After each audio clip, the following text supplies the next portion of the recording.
Nós estamos analisando agora um período, um intervalo entre o segundo e o terceiro discurso de Cristo, né, que terminou o segundo no capítulo 10, e o próximo discurso de Jesus aqui em Mateus vai acontecer no capítulo 13. Esse intervalo, que é um intervalo de narrativas que Mateus está contando aqui sobre a vida, o ministério de Jesus, ele é marcado pela dúvida acerca se Jesus era realmente o Messias. Nós abrimos o capítulo 11 vendo uma dúvida de João Batista em relação a isso, ou seja, o próprio João Batista teve dúvidas em relação ao ministério de Jesus, porque o ministério de Cristo estava começando a decepcionar as pessoas. E aí depois nós entramos no confronto direto com os fariseus, principalmente no capítulo 11, onde começa com a controvérsia acerca do sábado e termina no texto que nós vimos na semana passada ali, naquele grande pecado, o pecado da blasfêmia contra o Espírito Santo.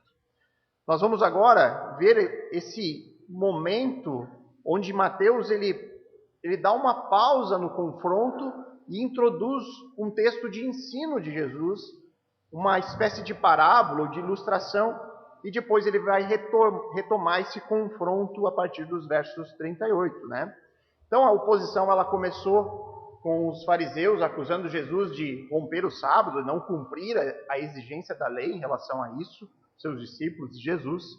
E depois, quando Jesus faz um milagre, né, expulsa o demônio de um homem possesso, cego e mudo, eles acusam Jesus de ter forjado o milagre, não ter questionado aquele milagre, mas sim que a autoridade de Jesus vinha de Satanás, o maioral dos demônios.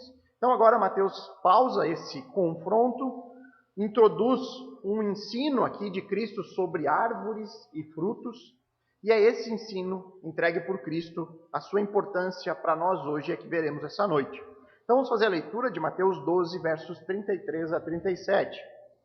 O texto diz assim: tornem a árvore boa e o seu fruto será bom, ou tornem a árvore má e o seu fruto será mau, porque pelo fruto se conhece a árvore. Raça de víboras, como vocês podem falar coisas boas sendo maus? Porque a boca fala do que está cheio o coração. A pessoa boa tira do tesouro bom coisas boas, mas a pessoa má do mau tesouro tira coisas más. Digo a vocês que no dia do juízo as pessoas darão conta de toda palavra inútil que proferirem, porque pelas suas palavras você será justificado e pelas suas palavras você será condenado. Vamos orar mais uma vez, irmãos. Bondoso Pai, amado Deus, nos colocamos diante de Ti com base unicamente nos méritos de Cristo, o seu sacrifício que providenciou a redenção, e hoje nós confiamos que temos um mediador diante de Deus Pai, temos alguém intercedendo por nós, e nós clamamos em nome do Senhor Jesus Cristo.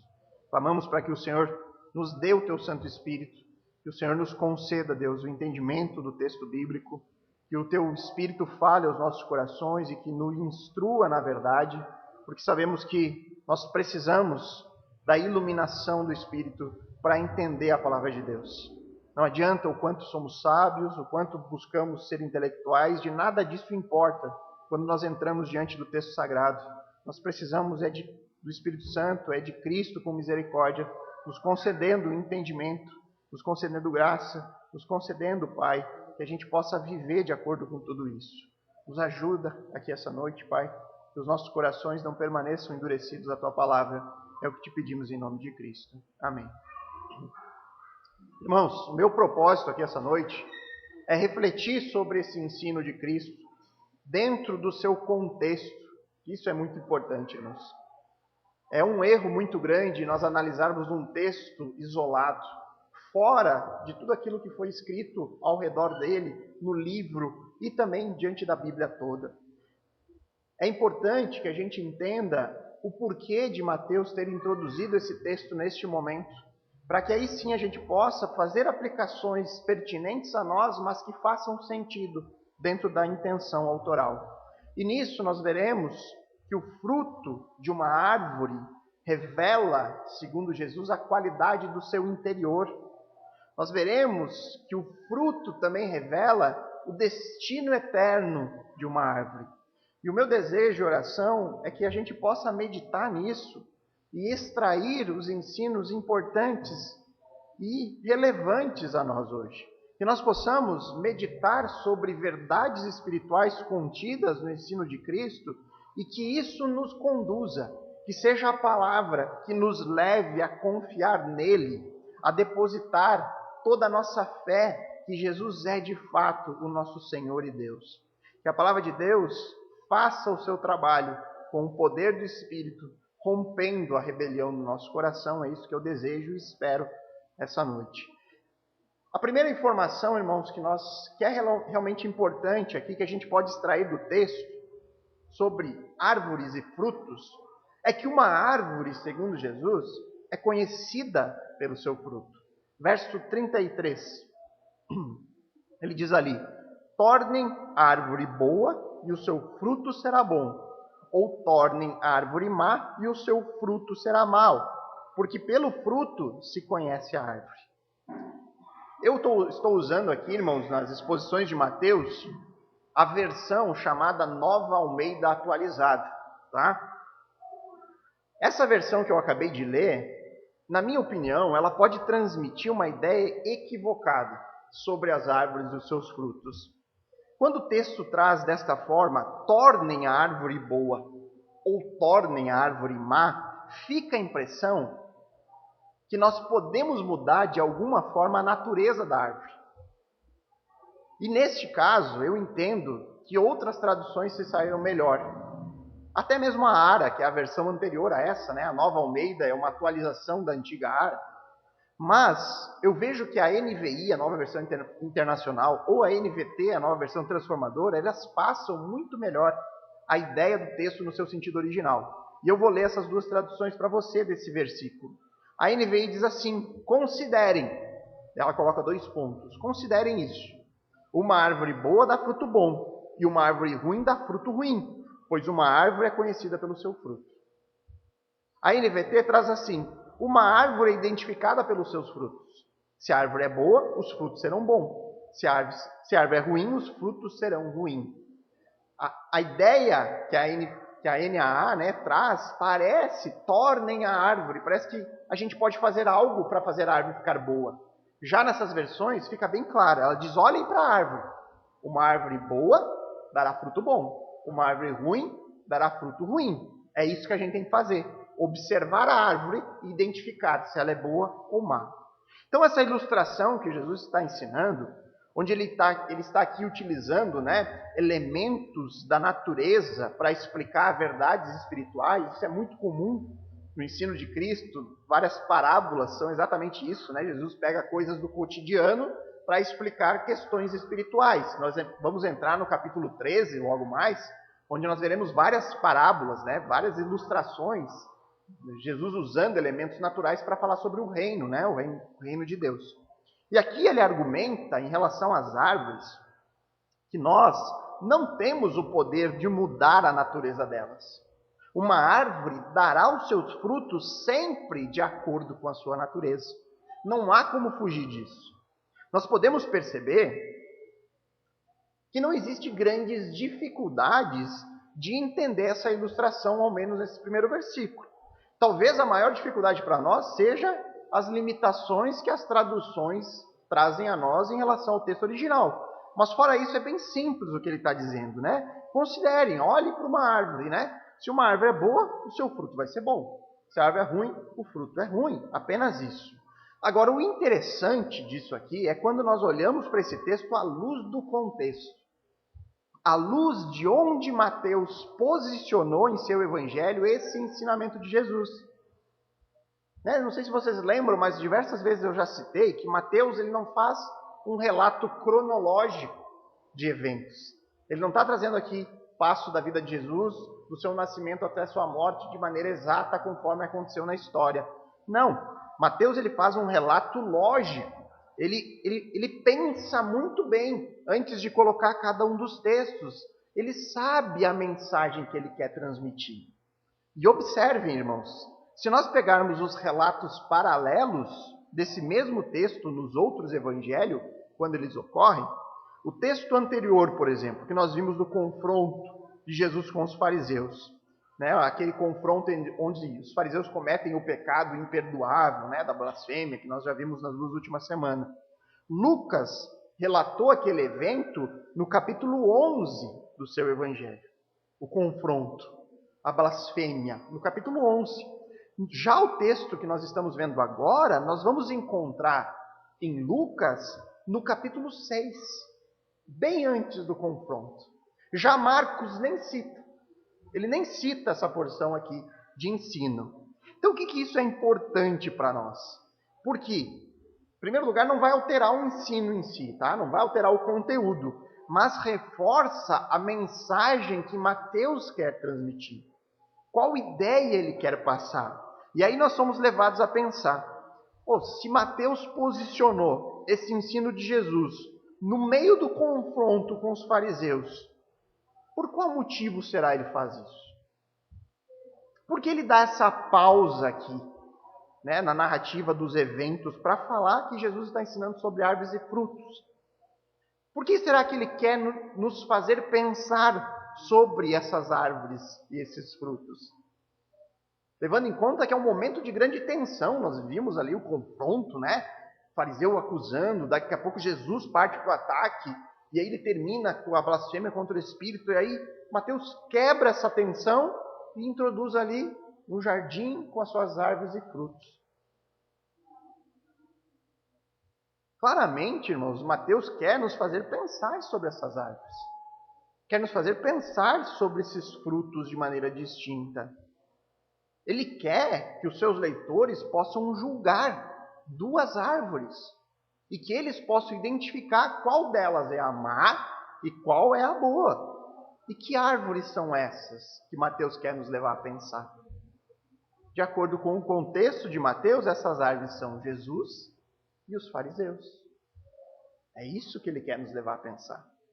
Quais são os frutos apresentados pela árvore de Cristo? De acordo com o relato de Mateus, até esse momento, os frutos de Jesus são muitos. Curas, libertação, o seu ensino, a sua autoridade nunca antes vistas, a sua misericórdia, o seu domínio sobre todas as coisas, a sua grande justiça e principalmente a pregação do Evangelho do Reino de Deus. E aí nós chegamos à conclusão que o fruto da árvore de Jesus, ele é realmente saboroso. Ele é um fruto necessário. Portanto, seria essa árvore boa ou má, de acordo com os frutos? São boas, é uma árvore boa. Frutos bons. Do outro lado do jardim, Mateus nos leva a outra árvore, a árvore dos fariseus. E quais os frutos que essa árvore produziu até aqui, de acordo com o relato? Um fardo pesado, que as pessoas não eram capazes de suportar. Eles faziam exigências acima da lei de Deus, colocavam barreiras para o povo não poder chegar a Deus. São chamados de hipócritas, atores religiosos, e por fora mostram uma imagem, mas por dentro não são nada daquilo que aparentam. Tramam para matar um homem inocente. Nós vimos nesse capítulo as intenções dos fariseus calaram o ministério de Jesus, acharam uma maneira de acusá-lo e de matá-lo. E mais especificamente, por causa do contexto, existe um fruto específico nessa árvore que nos mostra a sua qualidade. O fruto da blasfêmia contra o Espírito Santo. Esse é o fruto em questão que nós devemos analisar.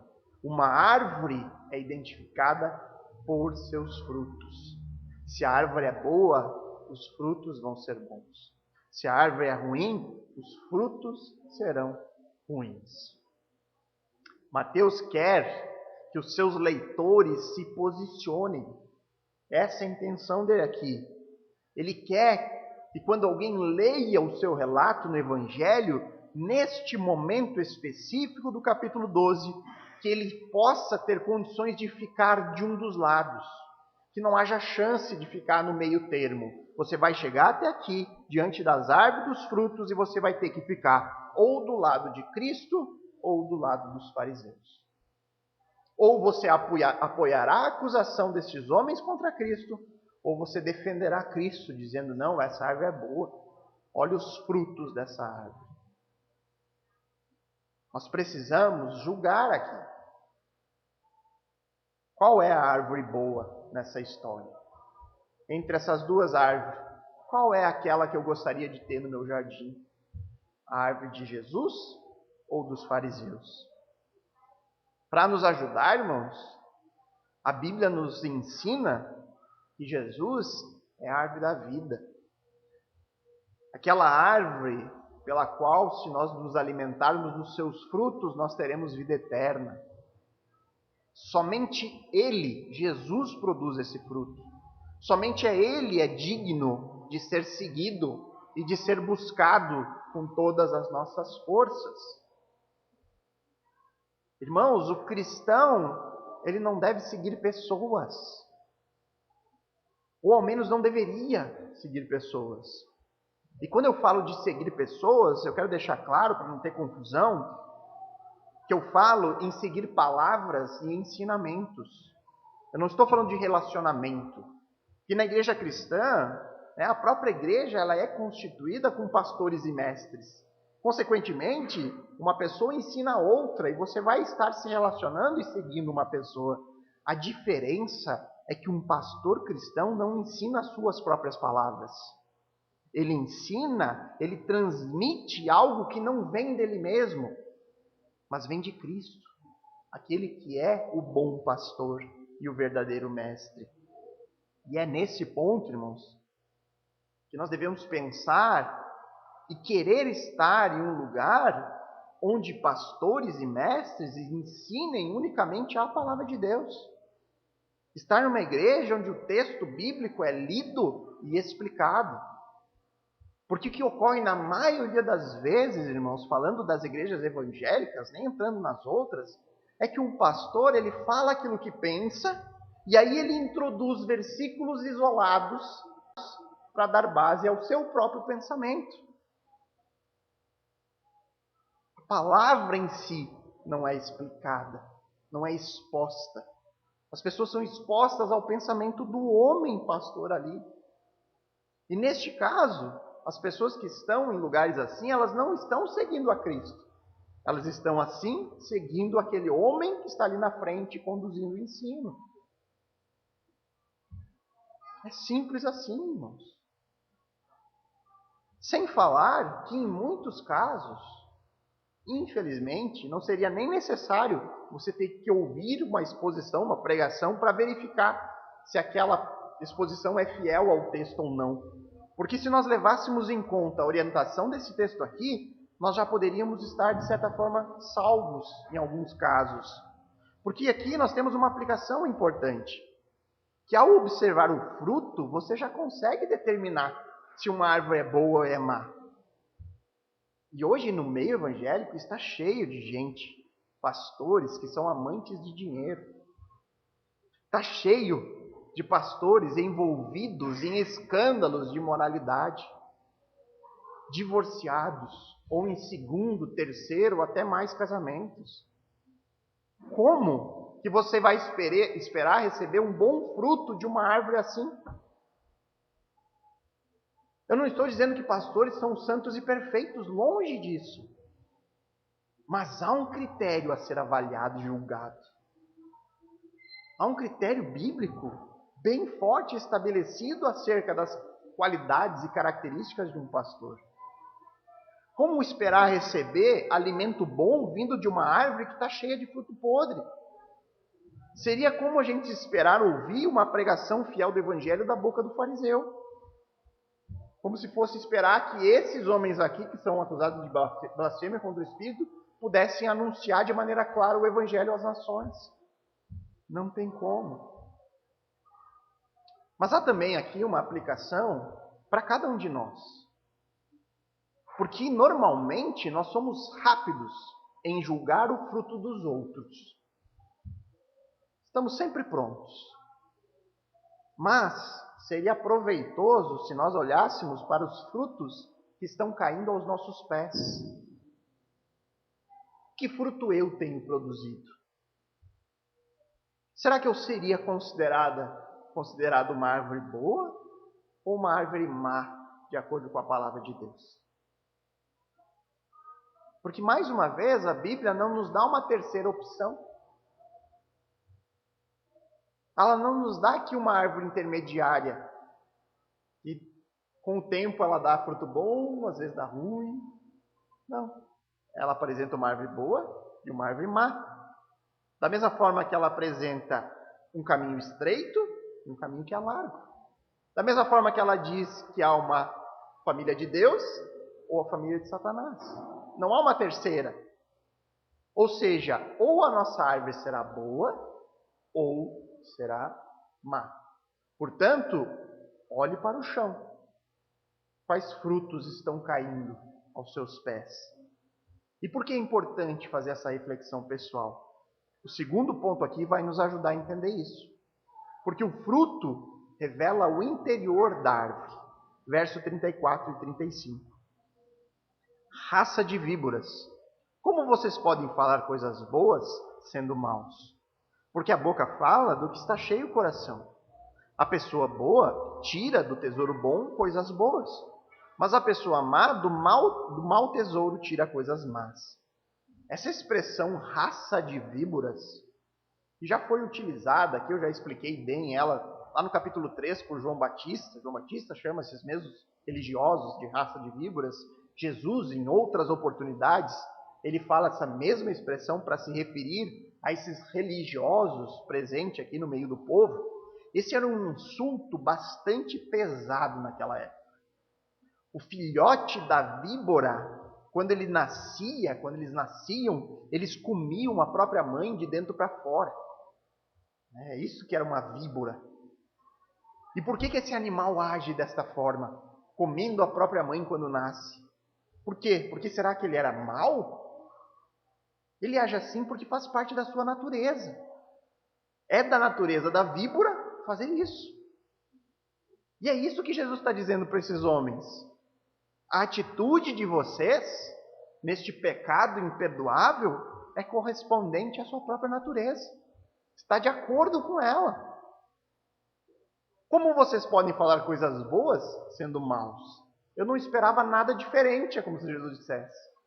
Isso não me pegou de surpresa, porque vocês são maus. E aí ele diz, porque a boca fala o que está cheio o coração. O coração nas Escrituras não é só o centro das emoções humanas, como nós hoje entendemos. A mente é a razão, né? A gente fala hoje, nossa, pensamos com a cabeça, somos racionais. O outro age só com o coração, ou seja, só emoção. Nós dividimos, né, no nosso corpo, cabeça, razão, coração, emoção. No tempo onde a Bíblia foi escrita, o coração era o sinônimo do centro de toda a personalidade humana. Do coração procede tudo aquilo que nos faz seres humanos. A personalidade, vontade, emoção, razão, tudo provém do coração. E é assim que nós devemos entender esse texto. Sendo o coração a fonte de tudo, o que esperar de uma pessoa se ela possui essa fonte má? Se tudo o que faz dela ser humano é mal. É a mesma coisa que você querer fazer um bom prato de comida usando ingredientes estragados. Lá no início já está errado. Se o ingrediente é ruim, está podre, como é que você vai esperar fazer um bom prato de comida para alguém comer? É impossível. Então aquilo que sai da boca apenas revela o estado do coração de uma pessoa. Revela o que está ali dentro, no centro de toda a personalidade. Aquilo que domina o nosso coração, domina a nossa boca. Nós falaremos daquilo que mais amamos. E você consegue ver isso de maneira prática. Alguém que ama futebol, né? Ele vai estar sempre buscando alguém para falar desse assunto. Né? Um amigo para discutir sobre isso, vai estar sempre querendo discutir sobre o assunto. Se você ama ler bons livros, isso vai dominar a sua maneira de falar. Se você gosta de política, arte, filosofia, esportes, enfim, aquilo que enche o nosso coração domina a nossa fala. Isso é fácil de ser observado. E é por esse motivo, irmãos, que me espanta quando conheço pessoas que se dizem cristãs, mas que nem falam de Jesus, que nunca têm perguntas sobre a Escritura. Às vezes me espanta, irmãos. Anos de caminhada cristã e nunca tem dúvida de nada. É impossível. Se você lê as Escrituras, você vai ter dúvida. É difícil você encontrar um cristão que não queira falar sobre Jesus, porque ele domina o seu coração. Ele quer estar em contato com outros crentes para falar sobre as suas lutas, os seus desafios, sobre como é duro ser um cristão neste mundo. Isso é natural.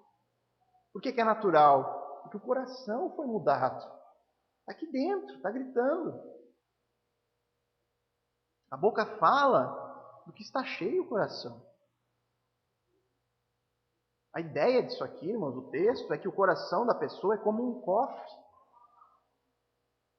É aquele cofre onde o sábio ele guarda o ouro, suas pedras preciosas.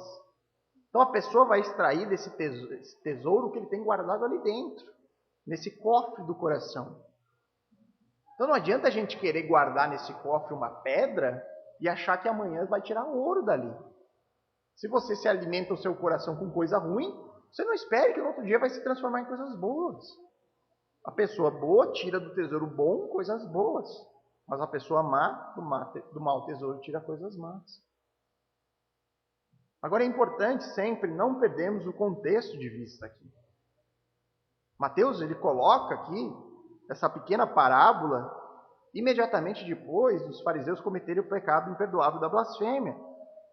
Os fariseus agiram dessa forma, falaram algo que é terrível, né, irmãos? Acusaram Jesus de agir por meio de poder demoníaco, né? Nós vimos que isso era uma acusação de feitiçaria, né? Como se Jesus fosse estivesse fazendo magia ali, usando o poder de demônios. Jesus aqui, irmãos, ele acusa eles com esse ensino, dizendo que em essência eles são maus. Essa atitude não é surpreendente. Ela só demonstra a rebelião do coração daqueles homens. E aí a reflexão que nós devemos fazer, que eu creio ser pertinente, é na direção do conceito que nós temos muitas vezes da classificação dos bons e dos maus. O que caracteriza um bom coração? Um coração cheio de tesouros, cheio de preciosidades, daquele coração mau, cheio de coisas podres. Como definir isso, né? O nosso conceito às vezes é muito errado nesse sentido. E o significado correto é encontrado só quando nós vamos para a palavra de Deus, para a sua revelação.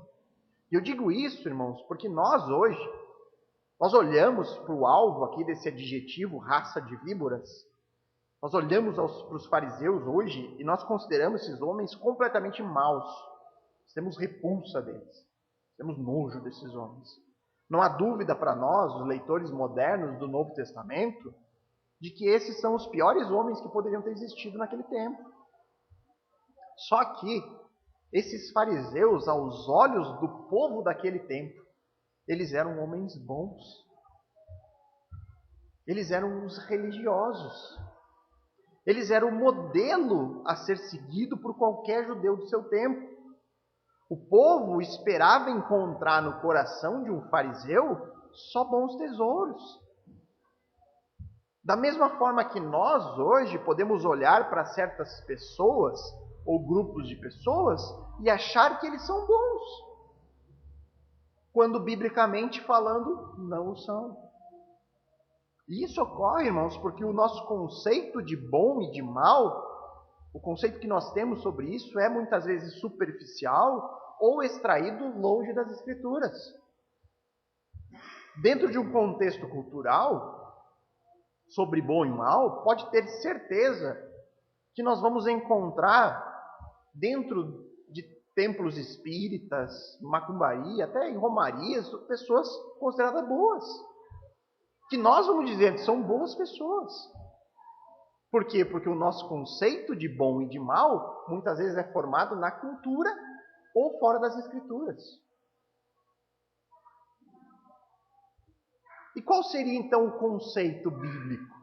que nós deveríamos seguir para bom e mal, para determinar uma boa pessoa de uma má pessoa, uma boa árvore de uma árvore má. E é aqui que esse adjetivo inicial que Jesus usa, raça de víboras, nos ajuda a compreender. Quem possui um coração bom e quem possui um coração mau? Isso diz respeito à natureza do coração humano. Assim como a natureza da víbora leva ela a comer a própria mãe ao nascer, isso determina a qualidade de um coração, a natureza dele. E nesse sentido a Bíblia é muito clara. Todos nascemos com um coração em trevas, mau. Nós nascemos pequenas víboras. Nós nascemos maus, não importa o quanto isso nos choque. É isso que a Bíblia ensina. Nós nascemos com o coração naturalmente mau. Portanto, o que Mateus e a palavra de Deus querem nos levar a pensar é que a nossa determinação e conceito de bom e mal deve partir disso aqui que nós estamos estudando. Jesus ou os fariseus? Árvore de Cristo ou árvore da oposição? Qual é a árvore boa? Quem é bom? Aquele que está com a árvore certa. Aquele que tem um coração em Cristo. Qual é a árvore má? Aquele que vive em rebelião, tanto quanto um fariseu. Aquele que diz que Jesus não é Deus, não é o Messias, não é o Rei, não é o Salvador. Esse tem um coração mau. E diante disso nós vamos encontrar pessoas boas e más em vários lugares. O que determina ser bom ou mal? O seu coração, onde está em Cristo. Estando em Cristo, é bom. Não estando, é mal. Portanto, para que um coração mau, pecaminoso, possa produzir algo verdadeiramente bom, é necessário uma transformação do coração. É necessário o chamado regeneração ou novo nascimento. Não por acaso, irmãos, Deus prometeu ao seu povo, por meio do profeta Ezequiel, no capítulo 36, 26, eu lhes darei um coração novo. Ou seja, eu vou dar um coração diferente do que vocês têm. Porque o coração de vocês, na essência, naturalmente é mau. E aí eu porei dentro de vocês um espírito novo. Tirarei de vocês o coração de pedra, rebelde, que está com os fariseus, e colocarei e lhes darei um coração de carne, sensível e temente ao Senhor. Portanto, é Deus quem tira o nosso coração mau e coloca um novo coração. Um coração transformado, um coração agora bom. Existe uma diferença visível que a gente possa identificar de um coração bom para o mal? Existe. Romanos 8,5 diz: os que vivem segundo a carne se inclinam para as coisas da carne, mas os que vivem segundo o Espírito se inclinam para as coisas do Espírito. É nisso que nós devemos transformar o nosso conceito de bom e mal. Não importa, irmãos, o quanto uma pessoa faça e fale coisas supostamente boas aos olhos do mundo. Se as palavras não forem inclinadas às coisas do Espírito, elas continuam sendo palavras más. Não importa o quanto a gente acha que a pessoa é boa, se ela não estiver inclinada às coisas de Deus, ela continua sendo má. Bons conselhos que não levam à salvação, eles não servem para nada. São maus conselhos. Palavras agradáveis de ouvir, mas que não te edificam, que não te aproximam da verdade bíblica, elas não servem para nada. São palavras inúteis. E, irmãos, o mundo está cheio disso. As igrejas estão cheias de pessoas assim, que gostam de falar coisas que as pessoas querem ouvir. E muitas vezes uma repreensão é necessária. Falam as coisas que os clientes estão interessados em saber e conhecer. Só que muitas vezes é aquela palavra que ofende o nosso coração, é a que vai nos levar à salvação. É que nos traz o convencimento. É fácil nos reunirmos semanalmente e ouvir que nós somos pecadores, que nós carecemos da graça de Deus, que nós precisamos buscar salvação. Não seria mais agradável ouvir: olha, se você já aceitou Jesus, fique tranquilo, vai ter sucesso, prosperidade, coisas boas vão acontecer, não se preocupe com a sua doença, será curada, só coisa boa. Mas nada de santidade, luta contra o pecado, busca por ser mais parecido com Cristo. Palavras que agradam os ouvidos, mas que têm cheiro de morte, que não acrescentam nada ao Evangelho da glória de Cristo. E por fim, irmãos, nós temos aqui que o fruto também revela o destino eterno da árvore. Versos 36 e 37. Digo a vocês que, no dia do juízo, as pessoas darão conta de toda a palavra inútil que proferirem, porque pelas suas palavras você será justificado, e pelas suas palavras você será condenado. Esses 2 versículos, que são 2 versículos exclusivos de Mateus, você não encontra em nenhum dos outros evangelhos. Eles trazem aquele contraste bíblico, aquela tensão sempre presente nas Escrituras, da soberania de Deus versus a responsabilidade humana. Porque nesses 2 versículos, longe de ensinar que qualquer tipo de doutrina, de julgamento por obras, ele está mostrando aqui como o homem é responsável pelas suas palavras. Está sendo dito aqui: vocês serão julgados pelas palavras que vocês mesmos disseram com as suas próprias bocas. Ninguém obrigou vocês a blasfemarem contra o Espírito Santo. É como se dissesse para os fariseus: olha, ninguém obrigou vocês a fazer isso. Porém, no fim das contas, essas palavras só estão revelando o que está dentro do coração. Está revelando o estado deles, revelando a natureza rebelde e pecadora desses homens. E é de acordo com isso que eles serão julgados. O fato de Jesus descrever a maldade dos fariseus em um sentido da natureza deles, mostrando que a blasfêmia era só a evidência do coração rebelde e endurecido pelo pecado, isso não os torna desculpáveis diante de Deus. Muito pelo contrário. Quando o ímpio for julgado diante de Deus, quando ele prestar contas da sua vida, conforme diz o texto, de toda a palavra inútil que saiu da sua boca, ele vai estar prestando conta daquilo que ele fez, responsável por aquilo. Em outra tradução, você vai encontrar também toda a palavra imprudente, frívola ou ainda ociosa, que seria uma tradução mais literal da língua original. Ou seja, haverá uma prestação de contas de cada palavra que for dita e que não produz nada, que não traz nenhum proveito, que apenas revela o estado interior do coração. E dentro desse contexto, a palavra inútil aqui é a blasfêmia especificamente. É isso que o texto está relacionando, a palavra inútil com blasfêmia. Esse é o contexto aqui. Então, acusar Jesus de agir por poder de um demônio, de identificar as obras do Espírito Santo como sendo feitas por Satanás, falar isso não tem nenhum proveito real. Nada muda o que os fariseus falaram ali. O fato deles dizerem que Jesus agia por Satanás não muda e não acrescenta nada e não altera na realidade de que Jesus é Deus de fato e ele agia pelo poder de Deus. O único efeito prático das palavras dos fariseus era revelar o estado do próprio coração. Um nível de endurecimento tão grande que eles foram condenados de antemão. E aí no juízo final, a condenação ou a absolvição estará completamente de acordo, digamos assim.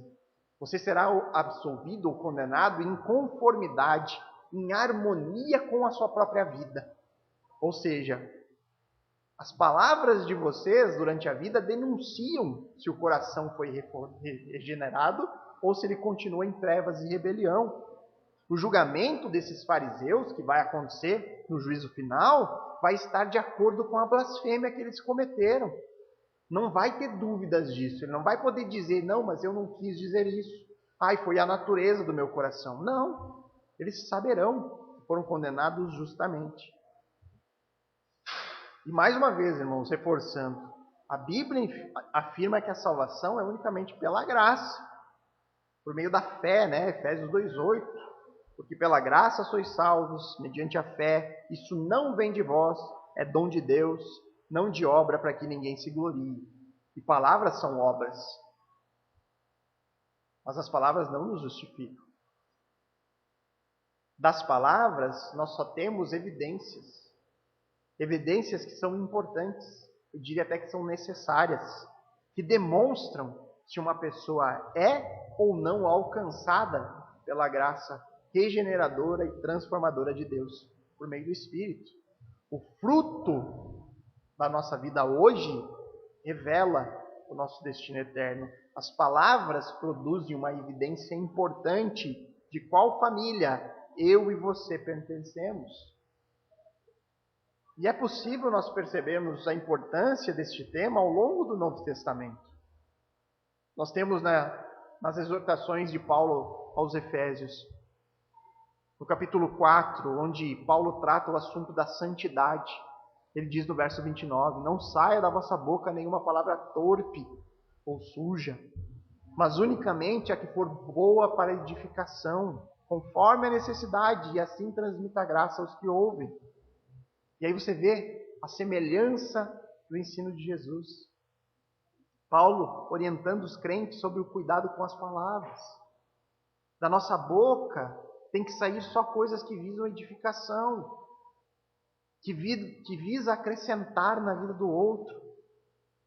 Tudo que não foge disso, tudo que não é feito intencionalmente para edificação, é torpe, é inútil, não serve para nada, serve só para destruição ao invés de edificação. Tiago também, irmão de Jesus, grande líder da igreja de Jerusalém do primeiro século, ele dedicou quase um capítulo inteiro na sua epístola sobre esse ensino, esse mesmo assunto. No capítulo 3, versos 9 a 12, ele fala sobre a língua, sobre a nossa maneira de falar. Ele diz com ela, a língua, bendizemos o Senhor e Pai. Também com ela amaldiçoamos as pessoas, criadas à semelhança de Deus. De uma só boca procede bênção e maldição. Meus irmãos, isso não deve ser assim. Por acaso pode a fonte jorrar da mesmo lugar água doce e água amarga? Meus irmãos, será que a figueira pode produzir azeitonas ou a videira figos? Assim também uma fonte de água salgada não pode dar água doce. Então ele está excluindo a árvore do meio, Jesus deu duas árvores, extremo, Jesus e fariseus, boa e má. Daí Tiago diz, olha, pode uma árvore, uma fonte de água, ter água boa e ruim ao mesmo tempo? Ou seja, pode uma árvore às vezes dar fruto bom e às vezes não? Não. Se a árvore às vezes dá fruto ruim é porque ela é ruim, ela é má, não tem essa opção. Então isso aqui que Tiago fala nada mais é do que o próprio ensino de Cristo que nós vimos em Mateus. Da mesma forma que Jesus, Tiago vê as palavras de uma pessoa como um termômetro da espiritualidade. Elas revelam o que sai do coração. Uma fonte de água vai produzir água boa ou água ruim. De uma mesma fonte não pode sair água fresca no minuto e ruim no outro. Assim como uma figueira não pode produzir azeitona, nem videira figo. De uma mesma forma, o coração puro não pode produzir palavras falsas, amargas e nocivas. Então a advertência de Tiago é óbvia. Aquilo que é bom no coração deve produzir coisas boas, mas o que é mal vai produzir coisas más. O coração que não é reto diante de Deus não vai ajudar em nada, só vai produzir palavras ímpias. Alguém que está em oposição contra o Senhor só consegue falar coisas em oposição contra Ele. Só um coração renovado pode produzir palavras puras. Não há mistério nisso. As palavras puras são fruto de um coração renovado. Portanto, irmão, nós podemos afirmar com certeza de que é impossível alguém domar a língua se Jesus não domar o coração. Não tem como. Você não vai conseguir dominar a sua maneira de falar se primeiro Jesus não dominar o seu coração por completo. Não é difícil a gente refletir sobre isso, irmãos. As palavras que a gente fala tem poder para ferir alguém. Elas machucam muitas vezes, elas são nocivas. Mas, por outro lado, elas podem acrescentar, edificar, dar força ao cansado. Né? O que nós devemos fazer é analisar o que nós temos dito.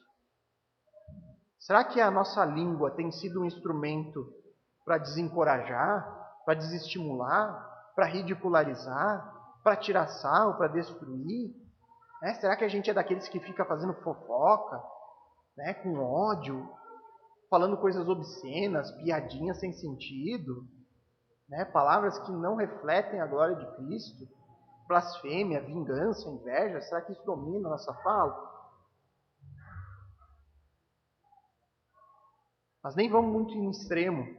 Eu queria citar as palavras aqui de Paul Tripp, num livro dele, que é publicado pela Cultura Cristã, chamado Guerra de Palavras, onde ele fala num contexto cristão, de pessoas que já se consideram boas. E ele fala sobre esse assunto no seu livro. Ele diz assim, e ele fala num contexto de família, tá, irmãos? Ele diz: enquanto escrevo esse livro, fico triste pensando sobre quanta conversa em minha família não reconhece a seriedade que a Bíblia dá à língua. Não temos brigas feias, mas há palavras impensadas, cruéis, irritantes e de reclamações faladas todos os dias. Creio que somos como muitas famílias cristãs. Minimizamos esses pequenos pecados da fala porque o nosso lar está livre de abuso físico e verbal e realmente nós nos amamos.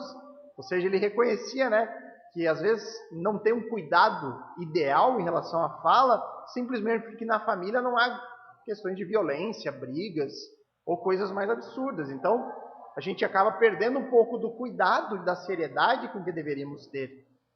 E ele segue: mas palavras que mordem e devoram são palavras que destroem, não são tudo bem. Então precisamos fazer tudo o possível para dar às nossas palavras a importância que a Bíblia as dá, lembrando que Deus diz que prestaremos conta de cada palavra inútil.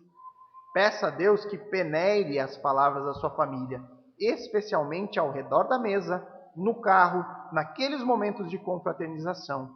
Desafio aos pais que vigiem o que é falado em sua casa essa semana, clamando a Deus que transforme toda fala em sua casa. Levar a sério isso, irmãos. Sabe? Da nossa boca deve sair gentileza, coisas boas, bênção, ainda mais para os nossos familiares, para os nossos filhos, esposas, seja quem for, irmãos. A palavra de Deus nos adverte contra a destruição causada pela língua, ao mesmo tempo que ela nos encoraja pelo potencial que esta mesma língua tem em transmitir vida e graça para pessoas desanimadas. Então, a maneira como nós falamos, irmãos, produz evidências sobre o estado do nosso coração e, consequentemente, sobre o nosso destino eterno. Então, irmãos, ao analisarmos aqui os frutos gloriosos produzidos por Cristo, os frutos da sua vida que nós temos analisado aqui ao longo do Evangelho de Mateus, os frutos do seu ministério terreno, o seu ensino, os seus muitos milagres. E aí nós somos também introduzidos aos frutos dos fariseus, em especial a blasfêmia contra o Espírito Santo. Dentro deste contexto, nós somos levados a considerar os nossos próprios frutos. Considerar a nossa posição diante dessas árvores apresentadas. E aí, uma reflexão é vital. Os frutos da nossa vida revelam o estado do coração e revelam o nosso destino eterno. Nosso coração, irmãos, ele precisa pertencer ao céu e não a essa terra. Nosso coração deve estar preso às coisas de Deus, cheios de Cristo. Nós precisamos pertencer a Ele como nosso Senhor e Deus, ao invés de pertencer a nós mesmos. Nós temos que negar as nossas vontades diariamente, buscar o Senhor com toda a nossa força, e aí sim desfrutar da comunhão que nós temos em Cristo e estar nele para sempre. A soberania de Deus na regeneração do homem não anula a nossa responsabilidade em lutar por vidas santas, de buscar falar de uma maneira que glorifique ao nosso Senhor e que demonstra a quem nós pertencemos, a que lado nós estamos, com Cristo ou em oposição a Ele. Nós temos que ter palavras que apontem para a regeneração que aconteceu por ação de Deus em nós. Devemos buscar santidade. A palavra de Deus nos ordena isso. Nós devemos ser santos, como Deus é santo. E aí nós devemos ser cada vez mais parecidos com o nosso Pai Celestial, demonstrando ao mundo os nossos bons frutos, que nascem não porque somos bons, não porque somos melhores do que os outros, mas porque nosso coração foi transformado em graça. Não se esqueça, você terá que se posicionar sobre isso. Você vai ter que se decidir. Cristo ou contra Ele. Não tem um terceiro caminho. Aí se você se decide por Cristo, então lute por uma vida santa e transforme a sua maneira de falar. Vamos orar.